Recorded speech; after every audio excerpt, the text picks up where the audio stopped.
Coupe du Monde de la FIFA, Qatar 2022. Martin Guez.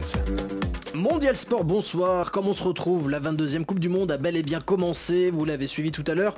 Le premier des 64 matchs a été remporté à Doha, non pas par le Qatar, pays hôte, mais par l'Équateur, venu jouer les troubles fêtes. On en parle dans quelques instants avec Antoine Grenier et Hugo Moissonnier, avec qui vous avez pu vivre la rencontre. Et on en parlera avec Patrick Juillard, de nouveau avec moi ce soir. Bonsoir Patrick. Bonsoir Martin, bonsoir à toutes et à tous. Alors rassurez-vous Patrick, on ne parlera pas uniquement de cette rencontre pas franchement emballante, mais aussi du Sénégal avec Olivier Pron, de l'Angleterre avec Philippe Auclair, un mot de la France et de la Tunisie aussi si on a le temps. Programme riche, émission XXL, Mondial Sport, spécial Coupe du Monde, c'est parti. Mon cher Patrick, je ne fais pas que du bien à vos oreilles de mélomane ce week-end après Gims et hier, place à BTS aujourd'hui, de la K-pop. Je suis sûr que vous êtes un grand fan pour lancer ce mondial et ce match d'ouverture. Vous avez regardé tout ça aujourd'hui. Qu'est-ce que vous avez pensé de ce lancement de compétition ? J'ai trouvé que l'ambiance était un petit peu factice, pour ne rien vous cacher, c'est-à-dire qu'il y avait tout ce qu'il faut pour faire une belle cérémonie d'ouverture. Voilà, des stars, des jeux de lumière, des invités de dernière minute, enfin des invités surprises dont Morgan Freeman qui a été un peu dans un rôle de maître de cérémonie. Voilà, de maître de cérémonie, mais ça faisait un petit peu factice et la suite a un peu confirmé cette impression. J'ai comme l'impression que c'était pas la vraie équipe du Qatar qu'on a vue, c'est-à-dire que une équipe championne d'Asie, j'attendais un petit peu mieux. Elle a pris une clim, on va dire, cette équipe qatarienne. Il y en a un qui était aux premières loges, qui a commenté cette rencontre pour RFI. C'était Antoine Grenier. Bonsoir Antoine. Et bonsoir Martin Guez, bonsoir à tous. Et petit chanceux, vous avez assisté à un sacré match, match d'ouverture, Qatar-Équateur. Bon, on va dire qu'il ne va pas rester dans les annales, celui-là, remporté 2-0 par l'Équateur, a fait assez rare, le pays hôte qui chute d'entrée dans sa Coupe du Monde pour le match d'ouverture. Et c'est totalement mérité, il n'y a absolument aucun scandale. L'Équateur était largement au-dessus de cette équipe qatarienne. Des Qatariens vraisemblablement tétanisés par l'enjeu parce qu'ils ont plié dès la 3e minute face à Ener Valencia, l'attaquant équatorien. Son but a finalement été refusé pour un hors-jeu vraiment limite, mais toujours est-il que les Qatariens, oui, d'un mollet presque, mais en tout cas, les Qatariens ont montré à ce moment-là à cette équipe d'Équateur exactement ce qu'il fallait pas lui montrer, c'est-à-dire qu'ils étaient friables et fragiles et ils ont été rapidement punis, les Qatariens, à nouveau par Ener Valencia qui a fait une rencontre absolument magnifique. Un penalty obtenu et transformé à la 16e minute avec beaucoup d'expérience. Il a attendu que Alcheb, le gardien, parte sur sa droite pour placer le ballon sur le côté gauche. Et puis un but de la tête à la demi-heure de jeu. Les Équatoriens, sans être particulièrement talentueux, ont été appliqués face à une équipe du Qatar qui, elle, a été d'une faiblesse qu'on n'imaginait pas forcément quand on voyait le pédigré de son entraîneur, un ancien de la Masia barcelonaise, et quand on voit le travail qui avait été accompli toutes ces dernières années avec une génération qatarienne de footballeurs. Le Qatar a totalement manqué son match d'ouverture et de ce qu'on a vu avec Hugo Moissonnier, avec qui on commentait le match, a priori c'est pas seulement une question d'être timoré par un match d'ouverture. Il y a un vrai déficit, il y avait un écart trop grand entre l'Équateur et le Qatar pour que ce soit simplement une question de trac. Là pour le coup c'est vraiment une question de talent. Patrick Juillard, est-ce que vous avez été étonné de retrouver un Qatar aussi faible aujourd'hui ? Alors aussi faible par le talent, peut-être pas, mais aussi faible par la combativité, par l'envie, par la solidarité, oui. C'est-à-dire que je me doutais bien que le Qatar n'aurait pas toujours le ballon et que l'Équateur, équipe plus expérimentée, qui est plus habituée à jouer des gros matchs contre le Brésil, l'Argentine et les équipes sud-américaines, aurait peut-être un peu plus le couteau entre les dents, mais que le Qatar soit aussi passif, soit aussi faible au pressing en laissant toujours 3-4 mètres aux joueurs équatoriens, soit aussi résigné en fait. C'est-à-dire que le Qatar a été mené dès le début ils auraient déjà pu être menés sur un but refusé pour un hors-jeu millimétrique. Et ensuite, ils ont subi 2 buts, ils ont subi un break d'entrée, comme on dirait au tennis, et ils n'ont jamais donné l'impression de pouvoir revenir. En tout et pour tout, j'ai retenu 2 occasions, une tête complètement ratée de l'attaquant, Almoez, là. Exactement, Ali Almoez. Et un lob sur une balle en profondeur du rentrant Mohamed Muntari, mais c'était c'était pas une occasion construite, c'était pas une attaque placée, donc il s'est rien passé. Ouais. Pratiquement, le Qatar n'a pas existé. Il y en a un qui a essayé, mais qui a un peu pris l'eau comme tout le monde, on va dire. Oui, il a colmaté les brèches. Ouais, exactement, c'est le milieu qatarien, il joue pour le Qatar, il est d'origine franco-algérienne, c'est Karim Boudiaf. On va écouter sa déception au micro de Carlos Pizarro. C'est très difficile parce que voilà, on a perdu et surtout on n'a pas bien joué. C'est ça le plus dur à accepter. Vraiment déçu d'avoir perdu ce premier match. On sait que les 2 prochains matchs vont être difficiles contre le Sénégal et la Hollande. Mais bon, on va essayer de rectifier ce qu'on n'a pas bien fait aujourd'hui pour le prochain match. Bon, on s'inquiète un peu pour le Qatar. Antoine Grenier, le Qatar qui aura beaucoup de mal à sortir de son groupe. Derrière, il y aura le Sénégal, les Pays-Bas. On nous annonçait une équipe qatarienne championne d'Asie 2019. Là, elle a montré ses limites et elle a déjà un pied en dehors de son mondial. Ah oui, ça va être très difficile, d'autant qu'a priori, en tout cas sur le papier, l'Équateur devait être l'adversaire le plus abordable pour cette équipe qatarienne. Et quand on voit l'écart avec l'équipe qui était a priori la plus abordable, on n'ose pas imaginer ce que ça donnera face à un Sénégal champion d'Afrique et des Pays-Bas qui sont rompus à cette Coupe du Monde. Après, le Sénégal sans Mané, qu'est-ce que ça vaut? On le verra. Les Pays-Bas peuvent se louper aussi comme n'importe quelle autre équipe. Mais oui, clairement, la génération issue de l'Aspire Academy, vous savez, cet immense centre de formation aux moyens illimités qui a été créé en 2004 justement pour faire émerger cette génération de footballeurs qatariens. Cette génération Aspire, elle a montré des limites qui sont des limites physiques, des limites dans l'impact et peut-être aussi des limites tout simplement liées au fait qu'il n'y a que des joueurs qatariens qui évoluent au Qatar dans la QSL, donc des joueurs qui ne sont pas forcément habitués à jouer des Coupes d'Europe, des Ligues des Champions, même ne serait-ce que des Ligues Europa. Le niveau est entre la Qatar Super League et la compétition européenne et la Coupe du Monde, c'est des marches qui sont gigantesques. On l'a vu aujourd'hui, cette équipe du Qatar et cette génération qui était en partie la génération qui avait aussi gagné le championnat de l'AFC en 2014, championnat de l'AFC U19. Cette génération-là, elle n'est pas prête pour une Coupe du Monde. On a vu l'écart, le Qatar ne verra peut-être pas l'écart, mais ce qu'on a vu aussi, Antoine Grenier, c'est un spectacle avant le match, la cérémonie d'ouverture, et puis on voulait un petit peu jauger ce qui se passait dans le stade, est-ce que les tribunes seraient pleines, est-ce que l'ambiance serait au rendez-vous de ce pays qu'on n'annonce pas comme une grande terre de football. Qu'est-ce que vous avez ressenti, qu'est-ce que vous avez vu ce soir ? Eh bien écoutez, on a vu ce qu'on voit très rarement dans une finale 3-2-1. Eh bien écoutez, on a vu ce qu'on voit très rarement dans un match d'ouverture de Coupe du Monde. C'est un stade à moitié vide à la fin de la rencontre. Dans le dernier quart d'heure, les supporters qatariens, certainement déçus par le jeu, mais aussi peut-être pressés parce que le stade est à 1 heure de Doha en voiture, donc se retrouver dans les embouteillages, c'était risquer de ruiner sa soirée. Dans le dernier quart d'heure, les supporters sont tout simplement partis. Il restait une moitié de stade plein à la fin de cette rencontre. Forcément, c'était pas du tout ce que devaient espérer les organisateurs qatariens de cette Coupe du Monde qui rêvaient d'une fête du football et de tribunes joyeuses et festives. Les supporters équatoriens étaient au rendez-vous. Ils étaient, à vue de nez, ils étaient à peu près 5000 et ils ont mis une très très belle ambiance. Il y avait aussi quelques supporters qatariens qui étaient derrière les buts, mais ça a donné une ambiance vraiment très très particulière qu'on avait rarement vue dans une compétition de ce niveau-là. La cérémonie d'ouverture en revanche était plutôt belle. Il y avait Morgan Freeman qui était là pour parler de l'histoire du Qatar, l'histoire du football au Qatar, et puis se projeter aussi et rendre hommage au football international. Bref, c'était une cérémonie d'ouverture réussie et un match d'ouverture raté pour le Qatar. Eh bien, merci beaucoup Antoine Grenier, on vous souhaite une bonne soirée, on vous retrouve mardi, vous retrouvez votre casquette de suiveur des Bleus, ce sera face à l'Australie. Excellente soirée Antoine. Bonne soirée à vous Martin.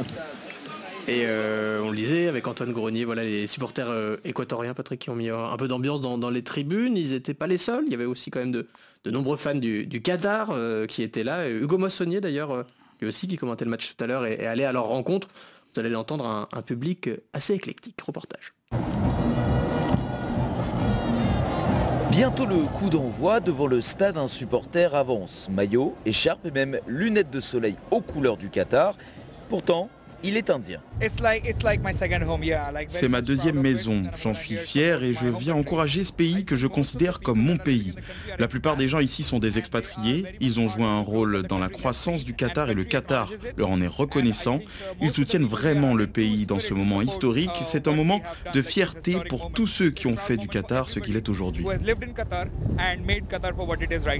Rares sont les Qatariens au Qatar. Ils sont rares également chez les supporters de l'équipe, mais en cherchant bien, il est possible d'en trouver.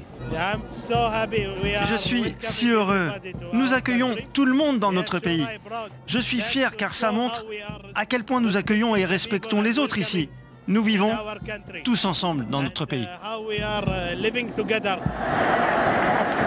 Durant le match, un COP Grenat, quelques milliers de personnes, assurent même le spectacle. Clapping, drapeau, chant, on y croit, mais sa composition est là encore très surprenante. C'est le groupe arabe. Ayman Jada est journaliste qatarien pour beIN Sport. Ils ont décidé de rassembler différentes communautés arabes vivant au Qatar au sein d'un seul groupe de supporters. Un groupe qui encouragerait toutes les équipes arabes de la Coupe du Monde. Aujourd'hui, ils étaient derrière le Qatar, mais la prochaine fois, ce sera l'Arabie Saoudite. Les mêmes supporters, mais avec un autre maillot. Un COP de circonstances donc qui ne suffit pas à sauver toutes les apparences. Les spectateurs qatariens moins fervents, vêtus de leur tenue blanche traditionnelle, désertent les travées du stade dès la deuxième mi-temps. Ayman Jada. Il y avait beaucoup d'attentes avant le match. Perdre dès l'ouverture, c'est un choc énorme. Derrière, nous avons 2 matchs très difficiles contre le Sénégal et les Pays-Bas. Les chances de nous qualifier sont très faibles désormais. Probablement que les gens étaient déçus et ont commencé à partir. L'image saisissante et triste d'un stade à moitié vide à la fin d'un match d'ouverture donnera tout de même du grain à moudre à ceux qui critiquaient le manque de culture foot au Qatar. Hugo Moissonnier, Doha, RFI. Culture foot et Qatar qui ne font pas forcément bon ménage. Patrick Juillard, ça vous a surpris ce mouvement de foule de voir le public qui quitte si tôt le stade ? Pas vraiment, parce que, comme l'a dit Antoine, le stade est très loin du centre de Doha. Alors même s'il y a des autoroutes à 4 voire 6 voies, juste devant le stade. Il faut prévoir le temps pour rentrer, c'est pas simple. Et puis je pense que la déception était à la hauteur des attentes et que le public a un peu voté avec ses pieds. Alors c'est vrai que des publics plus supporters qui ont une vraie culture de soutien de l'équipe nationale de longue date ne seraient peut-être pas partis en masse comme ça. Mais là, je pense que c'est un peu, c'est un vrai affront aussi fait aux joueurs qui ne leur ont pas donné pour leur argent, si on peut dire. Allez, on va laisser le Qatar tranquille. On va maintenant hisser très haut le drapeau du Sénégal.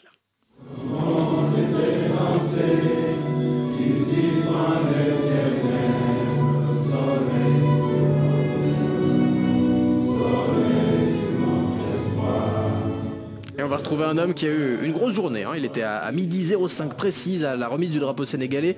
Il est minuit 25 au Qatar et dans Mondial Sport. C'est Olivier Pron qui va suivre le Sénégal dans la compétition. Bonsoir Olivier.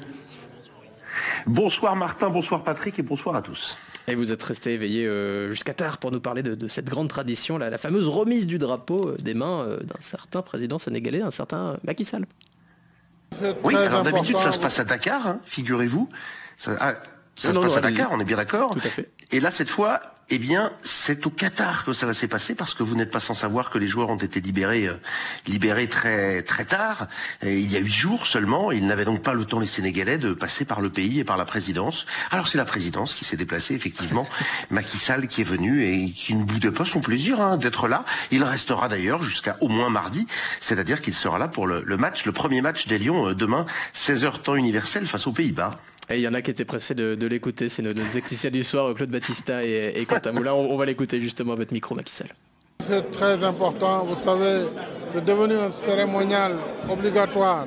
La remise du drapeau national est un moment pour donner des messages forts à l'équipe, leur montrer que ce sont nos envoyés, ils portent les couleurs nationales, donc cela suppose un sacerdoce, un engagement et qu'il faut qu'ils sachent qu'il y a tout un peuple derrière et c'est pourquoi j'ai tenu à venir ici leur remettre le drapeau. D'habitude, c'est à Dakar qu'ils venaient au Palais de la République. Cette fois-ci, vu qu'ils ont été libérés très tardivement par leur club, alors j'ai moi-même fait le déplacement, évidemment pour assister à leur premier match, mais aussi répondre à l'invitation de l'émir de Qatar pour aujourd'hui, pour l'ouverture. Avec un hommage appuyé à Sadio Mané, le grand absent. Naturellement, un grand hommage à Sadio Mané.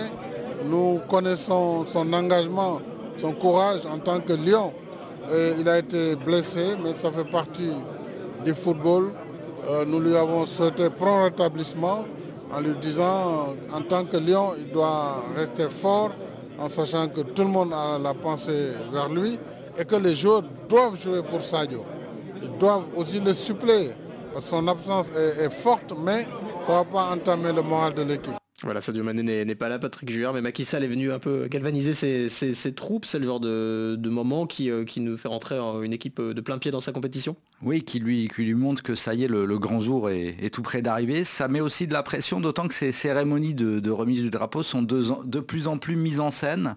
C'était moins le cas avant l'ère des réseaux sociaux. Aujourd'hui, ça devient une sorte de vidéo virale qui est partagée sur tous les canaux possibles et imaginables. Donc ça met aussi de la pression, ne le cachons pas, donc en espérant que le Sénégal puisse en faire quelque chose de positif et non pas une charge supplémentaire après la blessure de son maître à jouer, Sadio Mané. Et de remise de drapeau, un passage de témoin. Olivier Pron, vous êtes un journaliste tout terrain. On n'a pas senti la pression quand même trop. Non, vous n'avez pas senti trop de pression, tant mieux. Non, ils étaient très détendus. Bon, pour la forme, on va dire qu'ils étaient bien sûr fiers, droits, concentrés, mais il y a eu des franches rigolades. C'était assez convivial, on va dire, et c'est vrai que Macky Sall jouait plutôt bien son rôle aussi. Il a serré la main de tout le monde. La première dame était là également. Non, ça s'est passé. C'était dans les temps. Ça n'a pas été trop long. Les discours non plus. Donc c'est vrai. Patrick a raison. Il y a quelque chose d'un petit peu fabriqué, mais l'ambiance était plutôt détendue. Olivier Pron, vous êtes un journaliste tout-terrain, j'allais y venir, un journaliste de palais qui rencontre les présidents, un journaliste du peuple aussi qui a rencontré des supporters qui sont venus aussi à cette cérémonie, si j'ai bien tout compris. Alors les supporters n'en étaient pas admis. Il y avait la presse, il y avait quelques invités, l'ambassadeur, quelques officiels. Mais les supporters, en fait, pour tout vous dire, ils viennent d'arriver. Ils sont arrivés au petit matin pour la plupart, ou dans la nuit. Et en sortant de la cérémonie, on est tombé sur quelques... Vous les connaissez, les 12e Gaïndé. Évidemment. Ils étaient bien fatigués. Ils étaient bien fatigués, mais ils avaient encore quelques mots pour vous. Vous vous en souvenez, Patrick Juillard, les Gaïndé qu'on avait bien vus aussi lors de la dernière CAN. À Yaoundé et ailleurs, bien sûr. Et parmi eux, Olivier Pron, un certain Mohamedou Fall qui avait clairement l'écrou. Vous l'avez croisé tout à l'heure. On est prêt pour rester ici un mois. 7 matchs à gagner. 7 matchs à gagner, Inch'Allah. Aucun doute. Aucun doute. Nous sommes des lions. Nous ne mangeons pas du riz. Nous ne mangeons que de la viande fraîche. Il vous manque pourtant le chef des lions. Il n'y a pas de chef ici. Un lion n'a pas de chef. Tous les lions sont des chefs. Donc l'absence de Sadio Mané? Ça ne nous dérange pas, ça ne nous ébranle pas. Sadio Mané fait partie de nous, mais on s'en remet. On va jouer pour Sadio Mané. On va jouer pour le peuple sénégalais. Alors que les Pays-Bas tremblent. On va les massacrer. Nous sommes le Sénégal. Et toute équipe qui passe sur notre passage, on va les massacrer. Ça, tu vas voir. Vous allez voir ce que vous allez voir. Olivier Pron, on a dit que la dernière CAN était sucrée. Si on comprend bien, la Coupe du Monde sera saignante.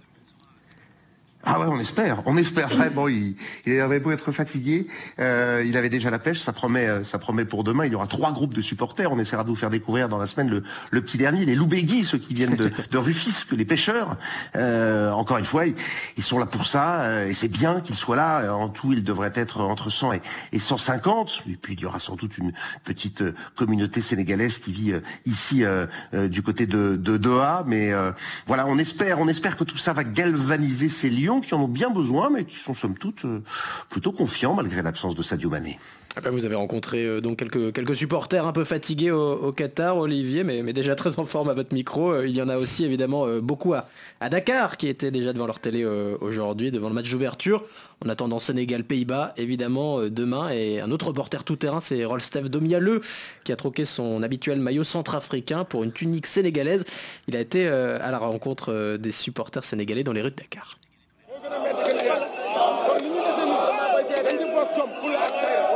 Il est 16h, le match d'ouverture de la Coupe du Monde est projeté sur un écran géant installé en face du monument de la Renaissance africaine. Ce dimanche, ils sont plusieurs centaines à se diriger ici, non pas pour contempler le célèbre édifice qui attire des milliers de touristes chaque jour, mais pour suivre le match d'ouverture entre le Qatar et l'Équateur. Malgré la chaleur accablante, toutes les places assises sont occupées. Vêtu d'un grand boubou en couleur du Sénégal, Abdoulaye pense déjà au match de demain entre le Sénégal et les Pays-Bas. Même si Sadio Mané est forfait, il fait confiance au reste du groupe. Cette nouvelle, comme tout un Sénégalais, moralement, on est abattu. Mais comme on dit dans le football, toujours il y a des remplaçants. Le coach il s'est préparé en conséquence. On est rassuré parce que l'effectif n'est pas réduit. Nous prions aussi. Avec des miracles, il y aura un nouveau Sadio Mané qui va se montrer. Nous espérons une bonne santé à les joueurs aussi, successivement, qui sont là-bas dans la sélection, dans la tanière, et faire aussi un bon mondial. Plus loin, au quartier Almadi, le scénario est différent. Des supporters font des va-et-vient à la recherche de maillots, vuvuzelas, écharpes et d'autres accessoires pour soutenir les Lions de la Teranga. Ndiaye vient d'acheter un maillot à 10 000 francs CFA. Il est convaincu que le Sénégal va remporter la Coupe du Monde. Oui, bien sûr, le Sénégal, je crois qu'il va remporter, bien sûr. Parce que le Sénégal a une très bonne équipe. En plus, on a attendu de très longues années. L'Afrique on n'a pas ici une équipe qui a atteint la barre des demi-finales. Le quart de finale, c'est Ghana seulement. Sur cette Coupe du Monde-là, c'est pour le Sénégal, quoi. À Ouakam, on se prépare aussi pour la compétition. L'ambiance est conviviale dans les rues de ce quartier populaire. Ici, dans la famille Ndoye, le match de ce lundi est également sur toutes les lèvres. Dans son 6e maillot du Sénégal, Pape Ndoye va suivre cette rencontre en famille. Moi seul, j'ai que 6 maillots Sénégal. 6 maillots. Mon petit-fils il a 5 maillots. J'ai 7 maillots, 90 000. 90 000. C'est Sénégal, hein. Je suis un Sénégalais à 100%. On est prêt pour ce match. Tous les Sénégalais avec derrière les Lions. L'équipe de Hollande, c'est une bonne équipe quand même. On est en confiance avec notre équipe. Hein. C'est ça le problème. On est en confiance avec notre équipe. Tous les Sénégalais avec derrière les Lions. Dans ce foyer, la langue ne constitue pas une barrière. Même s'il ne parle pas français, Matar Ndoye, le Benjamin de la famille, exprime ses sentiments en Wolof. Dañuy gagner Pays-Bas, Inch'Allah. Am nañ qualité bi, am nañ efficacité bi aussi. Toujours avec fii sama bravo. Des propos fièrement traduits par Pape Ndoye. Demain on va gagner avec 2-1, Inch'Allah Rabbi, je pense bien. 2-1, Inch'Allah Rabbi. C'est une finale. C'est une finale. Le match de demain, c'était le match de qualification du Sénégal. Tout le monde, on est là. Il y avait notre télé qui est là-bas. En ambiance, il y avait tout le monde qui s'est là-bas demain. On était là. Des fanfares, tout. Des sifflets, tout. Hein. Le Sénégal joue cette année sa 3e Coupe du Monde après 2002 et 2018. C'est tout un pays qui est derrière son équipe avec un seul mot d'ordre, aller plus loin dans cette compétition. Rolf Estève, Tomialeux, Dakar, RFI. Mon cher Patrick Julien, je ne sais pas si vous avez 6 maillots d'une même équipe comme on entendait un des supporters du... En tout cas, pas 6 maillots d'une équipe nationale. Peut-être de Nice, on ne sait pas trop. On a un petit indice. En tout cas, ce qu'on entendait, c'est qu'il y a déjà une belle ferveur au Sénégal. On ne la sent pas forcément à Paris, là où on est autour de cette Coupe du Monde, mais les Sénégalais ont de bonnes raisons de vivre déjà pleinement l'événement. On ne la sent pas encore à Paris, mais je pense que ça peut venir, même si évidemment la saison automnale est moins propice que l'été à ce type de rassemblement et d'explosion de joie. Mais c'est sûr que demain, c'est comme une finale pour le Sénégal, puisqu'ils ont l'équipe la plus difficile en premier. Alors, certes, le Sénégal est privé de Sadio Mané, mais il faut savoir que les Pays-Bas seront privés de Memphis Depay demain, ce qui rééquilibre un peu les débats. On le souhaite en tout cas pour le Sénégal. Et justement, on va aller avec quelqu'un qui est de bien play dans la compétition. On retrouve Olivier Pron. On va se projeter sur cette rencontre de demain face aux Pays-Bas et des Sénégalais aussi qui ont gagné en maturité, on va dire, ces dernières années. Oui, c'est certain, et c'est tout le discours à la fois du capitaine Kalidou Koulibaly, mais aussi, bien sûr, d'Aliou Cissé. Ça fait 7 ans qu'il est à la tête de cette équipe, et après l'échec de 2018, on le rappelle, éliminé dès le premier tour pour un nombre de cartons jaunes reçus supérieur à ceux reçus par le Japon, donc éliminé au fair play, ça n'arrive pas si souvent, et c'est quand même ballot. Ils ont beaucoup appris depuis, beaucoup, finalistes de la CAN 2019, battus par l'Algérie, ils ont remporté la dernière édition en 2022, donc il y a beaucoup de confiance. Alors oui, Patrick le rappelait, il n'y a pas Sadio Mané, on ne cesse d'en parler depuis 3 ou 4 jours. En face, il n'y aura pas Memphis Depay. Enfin, il y a quand même du très beau monde. Je ne sais pas si c'est la finale du groupe, mais c'est un match qui ne sera peut-être pas décisif, mais qui est important pour bien rentrer dans la compétition. Ça, c'est certain. Et on sent les Sénégalais, effectivement, très ambitieux. On se souvient que Kalidou Koulibaly, qu'on avait rencontré à Orléans il y a un peu plus d'un mois, et à qui j'avais dit, bon, on se revoit au Qatar pour 4 ou 5 matchs, et il m'avait regardé en disant, mais pourquoi pas 7 hein. Donc 7, ça veut dire aller en finale. Donc c'est tout le mal qu'on leur souhaite. Et c'est vrai que Aliou Cissé, il va plutôt dans ce sens, avec plein d'humilité et en étant très respectueux des adversaires. Ben justement, on va l'écouter, Aliou Cissé, à qui vous avez rendu aussi une petite visite sur la maturité justement des Sénégalais. 4 ans après, je pense qu'on a emmagasiné aussi beaucoup d'expérience. On a eu à jouer de très très gros matchs. On est champion d'Afrique. En allant en Russie, on n'était pas champion d'Afrique. Aujourd'hui, on est champion d'Afrique. On s'est qualifié une deuxième fois consécutive à cette Coupe du Monde-là. D'autres garçons nous ont rejoints, de joueurs de très très grande qualité aussi, pour renforcer notre groupe. Oui, bien sûr qu'aujourd'hui, on a un peu plus de certitude. J'ose imaginer, espérer que les erreurs qu'on a commises en Russie, nous ne les commettrons pas, parce que notre équipe est beaucoup plus expérimentée et habituée de ces grands rendez-vous. La force d'un sage, la force d'un lion, Aliou Cissé, Olivier Pron. Attention quand même au passage à l'orange, on l'a dit, les Pays-Bas, c'est du très très costaud. Oui, d'ailleurs, à noter qu'Aliou Cissé, c'est quelqu'un qui est très très très compliqué à interviewer, c'est même très rare, ça n'arrive jamais en dehors. Mais alors par contre, il se rattrape en conférence de presse, et c'est à noter, ça n'est pas le cas de tout le monde. Une conférence de presse avec Aliou Cissé, vous en avez pour 15 jours, tranquille. Là, vraiment, c'est pas la peine de le recroiser, il nous en a donné vraiment beaucoup sur tous les thèmes, et c'est à signaler. Oui, les oranges en face, Patrick doit avoir aussi son idée, il nous l'avait confié d'ailleurs encore une fois, Aliou Cissé. Il y a du monde en face. Les Pays-Bas, ce ne sont pas seulement les favoris du groupe, ce sont quand même aussi des outsiders, de gros outsiders pour la victoire finale. Pourquoi pas dans cette Coupe du Monde qui semble très ouverte, si on met un petit peu de côté peut-être le Brésil et l'Argentine. Eux aussi sont plutôt confiants et donc voilà, mais ce qu'il faut noter dans tout ça, c'est qu'il y a une grosse hâte évidemment de voir la compétition commencer côté sénégalais. Et une grosse hâte d'un certain Kalidou Koulibaly, vous nous en parliez tout à l'heure, le capitaine de cette équipe du Sénégal, qui nous parle justement des Pays-Bas, un gros morceau pour commencer pour les Lions. Ça va être le premier gros test. On sait que le Pays-Bas est une grande nation. Ils ont l'habitude d'aller à la Coupe du Monde. Ils ont des joueurs très talentueux. On les connaît tous. Les Memphis, Van Dijk et compagnie, on les connaît très bien. Donc on sait que ça va être un match très très difficile pour rentrer dans la compétition. Mais c'est bien pour nous, je pense. C'est bien de jouer un match comme ça pour rentrer dans la compétition. Ça va nous permettre d'être directement dans le vif du sujet. On sait qu'on n'a pas le droit à l'erreur dès le premier match. Donc voilà, on va bien se préparer pour ça. Et on fera tout pour gagner ce match, même si on sait que ça va être très difficile. On sait que voilà, les favoris seront le Pays-Bas sur ce match-là. Mais voilà, on est le Sénégal, on sait qu'on est capable de gagner contre n'importe qui. On fera tout pour gagner ce match, mais on sait que ça sera aussi difficile. Patrick Juillard, commencé par un gros gagné d'entrée. Les Sénégalais l'ont fait en 2002 contre la France. Vous grimacez un petit peu là avec l'arrivée des Pays-Bas? Non, ce qui me fait grimacer, c'est plutôt le résultat du match Qatar-Équateur. Parce que le Qatar, en s'imposant et en laissant une aussi belle impression, met déjà la pression sur les Pays-Bas et le Sénégal. Oui, l'Équateur. Et ça fait beaucoup de pression en plus à gérer. S'il y avait eu un match nul, ce serait un petit peu plus relax pour le Sénégal. Là, c'est presque déjà malheur aux vaincus sur ce deuxième match de poule pour les deux équipes. Donc, ça risque d'être assez crispé et tendu, j'ai peur. Olivier Pron, je sais que vous n'êtes pas un grand pronostiqueur, mais voilà, comment est-ce que vous les sentez ces Lions en veille d'armes? Moi j'y crois.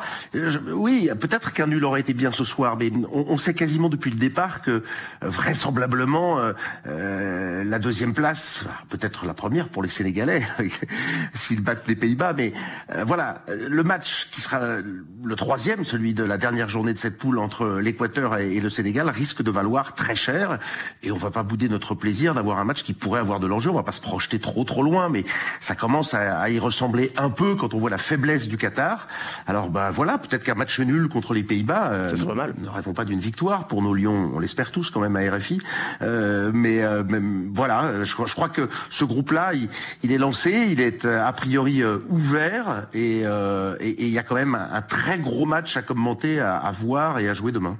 On en salive d'avance et j'espère que ça vous va si on se retrouve demain, parce qu'on reprend les mêmes, on recommence, on sera tous les deux, Olivier Pron, demain en fin d'après-midi pour commenter ce match. On vous souhaite une excellente soirée, une bonne nuit. Avec Cédric de Oliveira. Exactement, on l'oublie jamais, Cédric de Oliveira. Et ben merci Olivier Pron, on vous souhaite une bonne soirée. On se retrouve donc demain pour ce Sénégal Pays-Bas, prise d'antenne. 15h45 temps universel. Nous, on va quitter nos amis sénégalais. On va parler anglais, on file à l'anglaise. Bonsoir à vous, bonsoir à tous et à toutes. Alors évidemment avec vous on va parler de l'Angleterre, toujours placée, rarement gagnante, comparée au Brésil et à l'Argentine. On parle un petit peu moins peut-être des Anglais, et pourtant cette équipe anglaise a une bonne tête d'équipe arrivée à maturité, qui monte en puissance, demi-finale il y a 4 ans, finale de l'Euro l'an dernier. Alors est-ce que cette fois-ci, est-ce que c'est la bonne pour les Anglais ? Écoutez, c'est une atmosphère très particulière en Angleterre pour cette Coupe du Monde, mais je pense un petit peu comme partout, pour des raisons bien évidemment qui tiennent à la nature de la compétition et du pays hôte et de toutes les discussions qui ont lieu autour de la Coupe du Monde. Donc on ne sent pas, si vous voulez, cette espèce de frénésie, de passion qu'on a d'ordinaire autour de l'équipe d'Angleterre. Je vais prendre un exemple personnel si ça ne vous dérange pas. J'ai été me promener dans les rues de Londres longuement ce matin pour regarder s'il y avait des pubs et des cafés dans lesquels on avait mis les traditionnels drapeaux anglais. Eh bien écoutez, je n'en ai pas trouvé un seul. Et alors que nous sommes à la veille du premier match des Anglais donc, contre l'Iran, une équipe dont ils ignorent absolument tout, contre laquelle ils n'ont jamais joué, mais il n'y a vraiment pas de fièvre autour de cette équipe. Alors, il y a une autre raison, qui est le fait que cette équipe d'Angleterre vit une année 2022 très compliquée. Depuis les 2 victoires dans des matchs amicaux au mois de mars contre la Suisse et contre la Côte d'Ivoire, on a eu 6 rencontres, qui étaient toutes au passage des rencontres officielles de compétition, même si ça n'était que la Ligue des Nations. Et les résultats ont été tellement médiocres que l'Angleterre a fini reléguée de son groupe. Ils ont perdu contre la Hongrie, ils ont fait 2 matchs nuls contre l'Allemagne qui n'étaient pas franchement glorieux. Ils ont fait match nul contre l'Italie et perdu contre l'Italie. Ils ont terminé dernier de leur groupe. Et ces 2 défaites contre la Hongrie en particulier, dont la défaite à domicile 4-0 au mois de juin, ont fait beaucoup de mal. Et du coup, même l'image de Gareth Southgate, elle en a pris un coup parce que on sortait d'une période de progression constante avec la demi-finale de la Coupe du Monde, vous l'avez signalé, mais également la demi-finale de Ligue des Nations, avec notamment, il y avait une victoire absolument magnifique en Espagne, et ensuite, bien évidemment, la finale de l'Euro, perdue au tir au but contre l'Italie, mais dans laquelle l'Angleterre avait franchement tenu son rang, et on se disait en effet, cette génération est en train d'arriver à maturité, pile au bon moment. Ils jouent tous quasiment maintenant pour de grands clubs anglais. On se dit, bon, il y a tout ce qu'il faut. Mais il y a des points d'interrogation. On a quand même plusieurs joueurs qui arrivent avec très peu de compétition dans les jambes. Je pense à Kyle Walker, qui est un joueur très important du dispositif de Gareth Southgate, qui sera, à mon avis, trop juste pour le match contre l'Iran. On pense à le cas Harry Maguire, qui est un titulaire indiscutable en équipe d'Angleterre, mais qui n'a quasiment pas joué pour Manchester United, et pour des raisons qui n'ont rien à voir avec son état physique. Les absences également de Reece James et de Ben Chilwell sur le côté droit et le côté gauche comme piston dans un 3-4-3 par exemple, et qui étaient des joueurs qui avaient vraiment une bonne chance d'être titulaires dans cette équipe d'Angleterre, ne sont pas là pour cause de blessure. On a appris que James Maddison, le joueur de Leicester, est lui aussi blessé, s'est blessé au genou au Qatar et ne sera donc pas disponible. Et puis Calvin Phillips, qui lui était un joueur qui avait joué un rôle très important lors de la progression de l'Angleterre à l'Euro, arrive avec quasiment 0 minute dans les jambes. Quand même beaucoup de points d'interrogation qui expliquent ce manque de ferveur, ce manque d'enthousiasme, et qui est franchement très frappant autour de l'équipe d'Angleterre. Voilà, pas franchement optimiste les Anglais. Bon, vous nous avez cité quelques noms, Jude Bellingham par exemple. On connaît aussi bien sûr Harry Kane, Raheem Sterling, Phil Foden, Marcus Rashford, tous ces grands noms du foot anglais. Mais est-ce que vous pouvez peut-être nous présenter d'autres joueurs un petit peu moins connus qu'on va suivre durant ce mondial ? Il y a un petit peu des joueurs dont on ne sait pas quel rôle ils vont jouer. Je pense à Conor Gallagher, par exemple, qui fait partie du groupe, le jeune attaquant de Chelsea, qui était l'année dernière à Crystal Palace, pour lequel il avait fait une saison qui était tellement magnifique qu'il avait été élu joueur de l'année en fait de Crystal Palace, revenu à Chelsea, à qui Graham Potter donne du temps de jeu en ce moment, qui progresse. Une superbe frappe du droit, un joueur inventif. Il y a Callum Wilson qui arrive, il arrive quasiment en équipe d'Angleterre puisqu'il n'a que 4 sélections alors qu'il a 30 ans. Callum Wilson, donc l'attaquant de Newcastle United, qui a eu pas mal de problèmes avec des blessures dont la carrière internationale aurait certainement été beaucoup plus pleine si justement il n'avait pas été freiné par ses blessures à retardement. Il arrive, il est en excellente forme. Et il est, à mon avis, numéro 2 derrière Harry Kane pour une place à la tête de l'attaque. Et puis également, on attend de voir pour Ben White, l'arrière droit d'Arsenal, qui était un arrière central, qu'on découvre arrière droit dans cette équipe d'Arsenal, c'est une espèce de reconversion qui a été mise en place, faite par Mikel Arteta, et avec énormément de bonheur. Or, sur le côté droit, bon, c'est vrai, il y a Kieran Trippier, le joueur de Newcastle, qui est excellent au niveau d'ailleurs des coups de pied arrêtés, c'est sans doute le meilleur. Mais Ben White, sait-on jamais, à l'âge de 25 ans, lui aussi n'a que 4 sélections à son actif, mais il est tellement convaincant quand il joue pour Arsenal qu'il est devenu une vraie solution maintenant pour Gareth Southgate. A priori, aucun d'entre eux ne devrait être dans le 11 de départ contre l'Iran, voire même contre les USA et contre le Pays de Galles, qui sont les 2 autres adversaires de l'équipe d'Angleterre dans son groupe.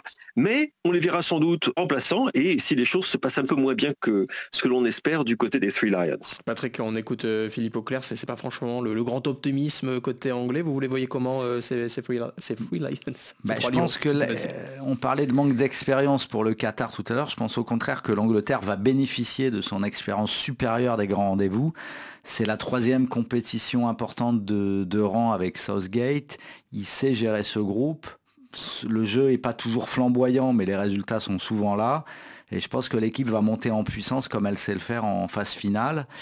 Donc je les vois sortir de cette poule. Ensuite, le tirage et le tableau feront le reste. Une poule qui paraît effectivement abordable et très anglophone avec les États-Unis et le Pays de Galles.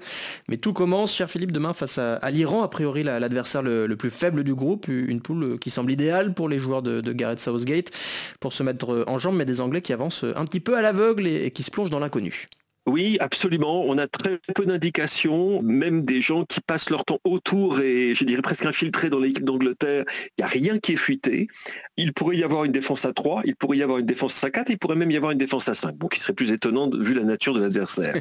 On penserait normalement que face à un adversaire plus modeste, ce qui est quand même le cas d'Iran, une équipe d'Iran en plus de ça qui arrive dans des circonstances très particulières à ce mondial en raison des événements qui se déroulent dans le pays en ce moment.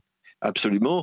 Et le fait que cette équipe d'Iran, il y avait certains joueurs qui publiquement avaient soutenu le mouvement de protestation contre le joueur de Leverkusen. Absolument. Un adversaire dont on ne sait pas très bien dans quel état psychologique et mental il se présente. Mais bon, ça c'est une chose. L'autre chose, c'est que il pourrait jouer pour Gareth Southgate. Il y a des joueurs dont on sait qu'ils seront là. Par exemple, vous savez que Pickford sera dans le but. Vous savez qu'à droite, on aura Trippier et on aura Luke Shaw. Vous savez que John Stones et Harry Maguire seront là. Donc vous vous dites, ok, ça c'est un top 4, ils seront dedans. Mais qui sera le 5e? Alors probablement Eric Dyer, mais qui n'est pas en forme absolument magnifique. Quand on arrive ensuite le milieu de terrain à 2 ou à 3, nous ne savons pas. Ce qu'on sait, c'est que Declan Rice sera dans le 11 de départ, Jude Bellingham également a priori, mais qui sera à leur côté ou ne sera pas, nous l'ignorons. Devant, Harry Kane, évidemment. Raheem Sterling, bien sûr, dans la mesure où c'est un joueur sur lequel Gareth Southgate se repose toujours, s'est toujours reposé et a toujours été récompensé d'ailleurs au passage de sa confiance. Mais à côté de lui, est-ce qu'on aura Mason Mount? On aura Bukayo Saka? Est-ce qu'on aura Phil Foden? Ça, nous ne le savons pas. Donc il y a beaucoup d'inconnus autour de cette équipe d'Angleterre pour son premier match et les matchs suivants, donc contre les États-Unis, là ça sera le 25 novembre si je ne m'abuse, et puis le Pays de Galles, dans un match évidemment que tout le monde attend avec beaucoup d'impatience ici, ça vous pouvez vous en douter. Il y aura peut-être un peu plus d'ambiance. Qui sera le 29. Oui, il y aura plus d'ambiance, et d'ailleurs à ce sujet, il y a une chose qu'on doit signaler, c'est le fait que, j'allais dire, la délégation de supporters anglais sera bien moins nombreuse qu'elle l'avait été en Russie en 2018. Pour le premier match contre l'Iran, donc qui se déroule dans un stade de 40 000 places, il y a encore des places à vendre, c'est absolument incroyable, et il n'y aurait apparemment que 3 000 supporters anglais qui auraient fait le déplacement. Alors cela dit, il y a une population d'expatriés relativement importante au Qatar, des gens qui travaillent en particulier dans le pétrochimie et le gaz, 22 000 Britanniques habitent au Qatar, ce qui est beaucoup, hein, grosse communauté, mais savoir combien d'entre eux prendront des billets pour aller voir l'équipe d'Angleterre, nous l'ignorons. Ce que nous savons pour le moment, c'est qu'il y a encore des places à prendre en ce moment, alors que je vous parle, pour assister à ce match d'ouverture de l'Angleterre, donc demain contre l'Iran, alors que le stade ne fait que 40 000 places. Tout cela fait qu'on est encore une fois on a un petit peu une sensation d'inconnu, savoir que ça ne sera pas l'équipe d'Angleterre soutenue comme vous l'avez vu être soutenue dans des tournois précédents. Évidemment, vous voyez son groupe, malgré les résultats très décevants qu'elle accumule depuis le mois de mars dernier, bien sûr vous vous dites elle est grande, hyper favorite même pour sortir de ce groupe. Mais ça sera sans doute plus compliqué qu'il y paraît sur le papier. Eh bien merci beaucoup Philippe Auclair pour ce point très complet sur cette équipe anglaise. On vous souhaite une bonne Coupe du Monde dans le calme de Londres. Merci beaucoup. Patrick Juillard, on continue notre petit jeu des pronostics. Angleterre-Iran demain. Bon, l'Angleterre est archi favorite, mais Attention, il y a peut-être quelques éléments à surveiller du côté iranien. Ouais, l'Iran qui est une équipe qui revient à la Coupe du Monde après l'avoir déjà disputée en 2018 avec un groupe qui garde à peu près la même ossature, des joueurs qui ont gagné en expérience, des joueurs de qualité comme Azmoum, comme Godos qui est passé par la Ligue 1 à Amiens et d'autres. Et Taremi, l'attaquant de... Taremi, bien sûr, l'attaquant de Porto. Il y a de très bons joueurs dans cette équipe, notamment au poste offensif. Malgré tout, je pense que l'Angleterre a une expérience supérieure et des joueurs de qualité pour faire la décision en plus grand nombre. Donc je parierais sur une victoire anglaise pour ouvrir demain. Vous prenez pas trop de risques, Patrick Juillard. On parlait des blessés, en tout cas des incertitudes côté anglais. On va évoquer ceux de la France. Il y a du travail. Là, vous avez une heure. Il y a quelques heures, on a quelques minutes, Patrick Juillard. On avait un petit doute, c'est-à-dire que la situation de Karim Benzema était entourée d'un certain flou. On ne savait pas vraiment s'il était ménagé par précaution ou s'il y avait quelque chose d'un peu plus grave. Et quand il a retapé le ballon, qu'il a un peu réaccéléré, il s'est à nouveau fait mal. Donc on ne sait pas exactement la nature de cette blessure. Toujours est-il que quadriceps, contracture, c'est au moins 2 semaines, voire 3 semaines quand on est en club. Donc là c'est foutu pour le mondial. C'est pour ça qu'il a déclaré forfait. On ne sait pas encore si Didier Deschamps va le remplacer ou non. Il a jusqu'à demain pour le faire. Visiblement il a dit non, Didier Deschamps pour l'instant. Mais il a beaucoup changé d'avis depuis le début de la préparation. Donc on va attendre. Il est dur à lire, Didier Deschamps. On va écouter plutôt un coéquipier en club de Karim Benzema, Eduardo Camavinga, qui accuse un peu le coup, mais finalement pas trop non plus. Il est au micro d'Eric Mamrout. C'est un coup dur, mais on va pas rester sur ça, on va continuer à se battre avec le gros effectif qu'on a quand même aussi. À partir du moment où le coach va mettre les jeunes sur le terrain, on aura à cœur de montrer ce qu'on vaut, parce que c'est sûr qu'on est la nouvelle génération, il y a beaucoup de personnes d'expérience, et on va essayer de ramener un nouveau souffle à cette équipe de France. Donc je pense que oui, ça reste un moment important et un moment cap, je pense. Après, comme j'ai dit, moi je regarde pas forcément ce que disent les autres. Si les autres pensent qu'on fait moins peur, bah ça c'est leur problème, c'est pas le nôtre. Elle fait moins peur cette équipe de France, Patrick Juillard ? Elle fait forcément moins peur parce que déjà que la liste comportait assez peu de joueurs techniques, de joueurs inventifs, de joueurs créatifs. On perd avec Karim Benzema, un des attaquants les plus complets du plateau, un joueur à la fois finisseur, créateur, régulateur de jeu. C'est beaucoup de joueurs en un seul, Karim Benzema, et ça c'est une grosse perte. Donc oui, elle fait moins peur. On l'a dit, donc énormément de blessés, mais toutefois pas de quoi plomber le moral du groupe, ni celui d'Ibrahim Konaté, qui pourrait débuter mardi face à l'Australie, toujours au micro d'Eric Mamrout. C'est sûr que les blessures, c'est pas quelque chose de facile à accepter. Après, comme on a pu le voir dans chaque nation, aujourd'hui dans cette compétition, il y a eu beaucoup de blessés. Maintenant, c'est vrai que l'équipe de France, on en a beaucoup, surtout des grands cadres. Maintenant, c'est clair que ça peut nous impacter, mais nos objectifs restent les mêmes. Et je pense qu'on a des joueurs aujourd'hui qui ont beaucoup de qualités, on va devoir faire avec. Et moi, j'ai confiance en nos qualités, en notre équipe, et maintenant, il va falloir tout donner sur le terrain pour pouvoir atteindre nos objectifs. Patrick Juillard, à part l'Italie des années 30, le Brésil au tournant des années 60, aucune équipe n'a réussi à conserver son titre de champion du monde, si je dis pas de bêtises. C'est mission impossible pour les Bleus ? Ça va être compliqué parce que déjà aucune équipe effectivement n'a réussi à le conserver depuis 60 ans, mais surtout depuis 4 éditions plutôt, le tenant du titre est systématiquement éliminé au premier tour à l'édition suivante. Donc tout ça, c'est des signaux inquiétants. Après, toutes les séries et toutes les statistiques sont faites pour être terminées et contredites, mais les signaux sont pas très positifs. Des signaux pas positifs qui pourraient profiter à une certaine équipe de Tunisie, ça va vous faire plaisir. Quand ça démarche comme Youssef m'sekni. Quand ça démarche comme Youssef m'sekni. Et si Adra on peut toujours appeler Wahbi Khazri. Et si Adra on peut toujours appeler. Je vous ai gâté côté DJ ce soir, Patrick, la Tunisie également dans le groupe de la France. La Tunisie qui a battu l'Iran il y a quelques jours. Elle a une carte à jouer, cette équipe tunisienne. Elle doit jouer les troubles faits parce que comme le Sénégal, elle commence contre une grosse équipe européenne, contre le Danemark. Donc c'est d'emblée, elle doit être au top niveau. On prête au sélectionneur Jalel Kadri l'intention de passer plutôt à une défense à 3 avec 2 pistons. Avec Mountassar Talbi. Avec Mountassar Talbi au milieu, Dylan Brown et Après, le troisième homme n'est peut-être pas déterminé à l'heure qu'il est, mais je pense que c'est son intention parce que la grosse déconvenue contre le Brésil en amical au mois de septembre, la défaite 5-1, a laissé des traces et je pense qu'il veut solidifier sa défense et faire un bloc vraiment très serré. Ensuite, on a entendu les noms dans cette jolie chanson inspirée d'une chanson française, de Kazri, de Msakni. Est-ce que les deux joueront? J'en suis pas sûr. Est-ce que les deux sont au meilleur de leur forme physique? J'en suis pas sûr non plus. Mais de toute façon, l'argument principal de la Tunisie, ce sera plutôt le groupe et la solidarité plutôt que les joueurs offensifs. Et une victoire, ça serait déjà pas mal pour cette Tunisie. En 15 matchs de Coupe du Monde, seulement 2 succès. Le dernier en Russie face au Panama lors du dernier match. Le tout premier, c'était en 1978 en Argentine face au Mexique. Et le premier buteur de la Tunisie en Coupe du Monde, c'était Ali Kaabi, lui aussi, en tout cas, qui est plutôt confiant avant le début de la compétition pour les Aigles de Carthage.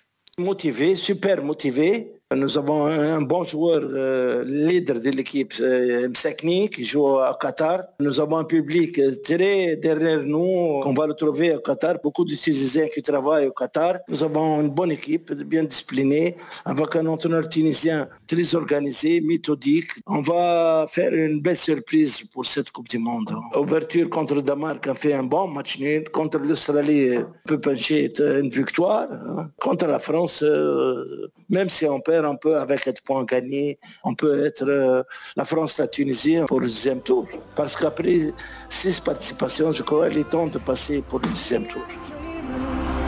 Bon, avec 4 points, ça pourrait passer pour la Tunisie, ça s'annonce quand même compliqué. Comme ne pas passer, puisque le Sénégal en 2018 ou l'Afrique du Sud en 2010 ne sont pas passés avec 4 points. Donc il vaudrait mieux compter plutôt sur ses forces plutôt que les défaites des autres. Mais oui, il faut, à mon avis, il faut déjà ne pas perdre contre le Danemark, parce que ça mettrait d'emblée l'équipe dans le rouge. Une équipe en grande forme. C'est une équipe en grande forme, demi-finaliste de l'Euro et qui a battu 2 fois les Bleus cette année en 2022. Et ben on va suivre tout ça. Évidemment, ce sera mardi. Merci beaucoup Patrick Juillard d'avoir participé à ces 2 premières émissions spéciales Mondial Sport, spéciale Coupe du Monde. On en aura d'autres, on espère vous revoir prochainement avec nous. Merci beaucoup aussi à Claude Battista et Quentin Moulin à la réalisation. On se retrouve, on le rappelle, demain 15h50 temps universel, Sénégal, Pays-Bas, la grosse affiche du groupe A. Excellente soirée à tous.